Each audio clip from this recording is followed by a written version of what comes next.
at the end of the phone call you have a deadline.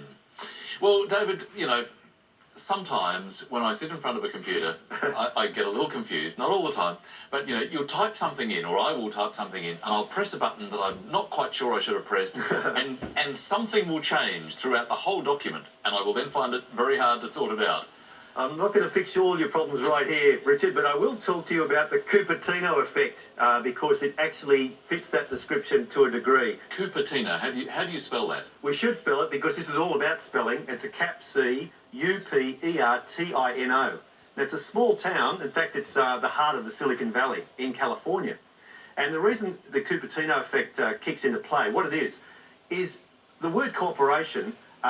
In the very early spell checkers during the 70s when the software was first implanted, it was only acknowledged with a hyphen. So consequently, if you spelt cooperation without a hyphen and then asked the spell checker to change all incorrect spellings through the document, change all, it just switched cooperation to Cupertino. Really? All through the document? Because the variation of cooperation was not in the software, but Cupertino was, because of the Silicon Valley connection.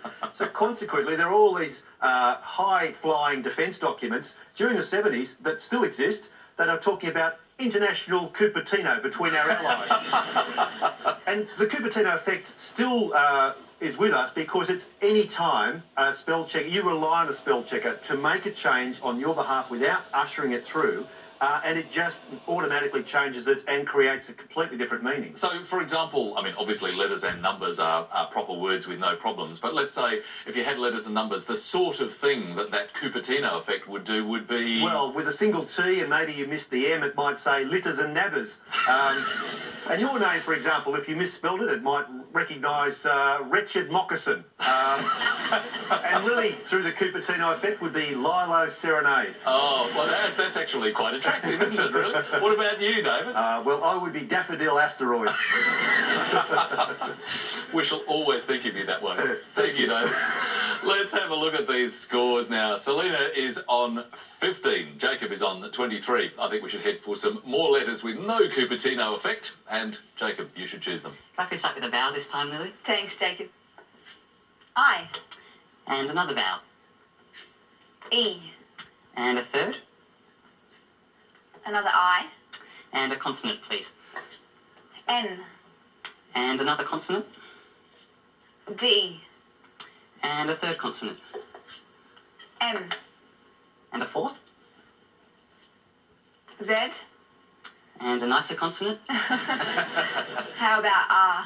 Now that's a bit better. And finally a vowel, please. And lastly, O. And I'll start the clock.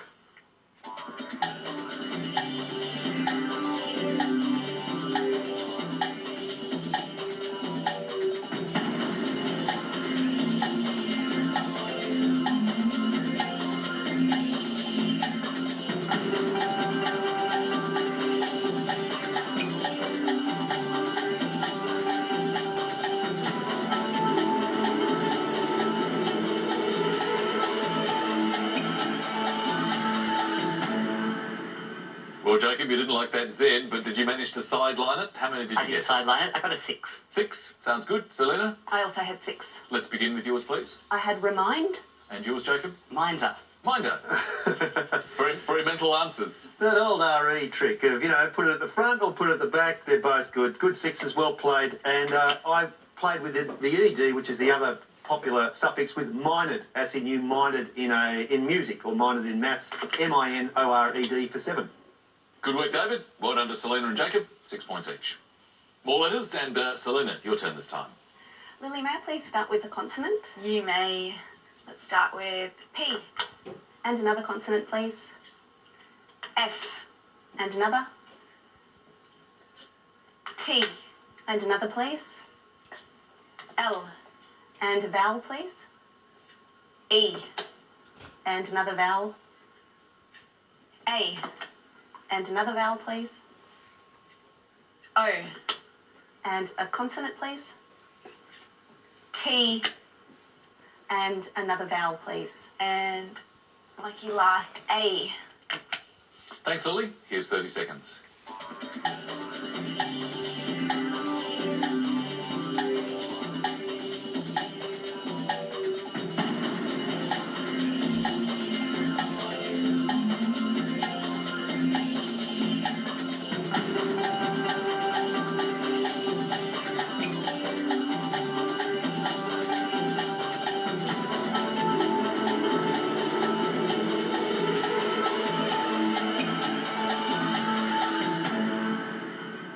How did you like that mix, Selena? That wasn't too great, but I got 5. 5 is not too bad. Jacob? 5 as well.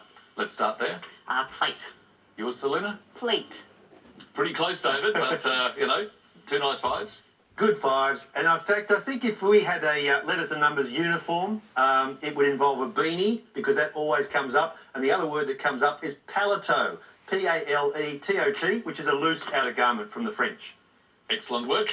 Selena and Jacob, 5 points each. Let's go back to the numbers now, and Jacob, your choice this time. Thanks, Richard. Lily, could I please have 5 small and 1 large mother goose, please? Thanks, Jacob. 1 large goose and 5 little gooselings. Goslings. I do numbers. And our numbers are 9, 3, 1, 7, 4, and the large number is 50. And the target to reach is 263. Thanks, Lily. Here we go.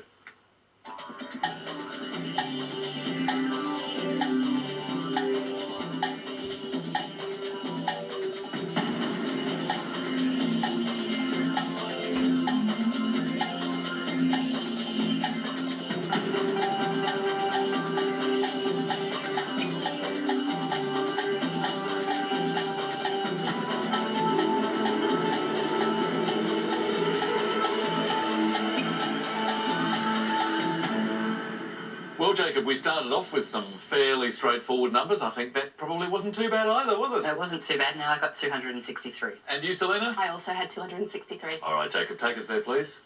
Lily, 50 times 4 is 200. 50 by 4 is 200. 7 by 9 is 63. 7 by 9 is 63. And add the 2 together. Well done, 263. Pretty straightforward, but right on target. Well done, Jacob. Selena, same method. Same method. Please verify if you would. And, gee, we are giving you an easy workout tonight, Lily. It was. Too easy. Too easy. Well, see if we can get a little bit tougher next time. But we still deliver the points to Selena and Jacob. 10 points each. So Selena's on 36. Jacob is on 44. It's a tight game tonight. Let's go for another break. Another word mix now. Vital tea. And this time, the clue, rising to the occasion. See you very shortly.